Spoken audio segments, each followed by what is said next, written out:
کافر کوٹ bloat M P اے ڈیرہ city Faisal امین گنڈہ پور کی خصوصی دلچسپی و تعاون سے پی ٹی آئی کے نامزد امیدوار برائے تحصیل ناظم پہاڑ پور سید کامران شاہ کی یاد دہانی پہ آثار قدیمہ کافر کوٹ کو محفوظ اور پرآسائش بنانے کے لیے اقدامات مزید جانتے ہیں اپنے نمائندے اظہر قریشی سے تفصیلات۔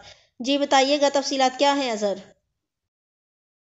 جی، ایم پی اے ڈیرہ سٹی فیصل امین خان گنڈہ پور کی خصوصی دلچسپی و تعاون سے پی ٹی آئی کے نامزد امیدوار برائے تحصیل ناظم پہاڑ پور سید کامران شاہ کی یاد دہانی پہ آثار قدیمہ کافر کوٹ کو محفوظ اور پرآسائش بنانے کے لیے اقدامات۔ فیصل امین خان گنڈہ پور ایم پی اے نے تفصیلات بتاتے ہوئے کہا کہ فوری طور پہ کافر کوٹ کے مقام پہ آبپاشی کی اسکیم لگائی جا رہی ہے اور واش روم کا بندوبست بھی کیا جا رہا ہے، جبکہ ٹاپ تک راستہ بنانے اور دیگر سہولیات کے لیے مکمل تیاری کر لی گئی ہے۔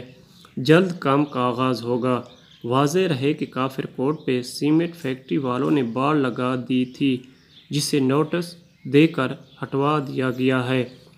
اظہر قریشی، بیورو چیف، قریب کی آواز نیوز، ڈیرہ اسمیل خان۔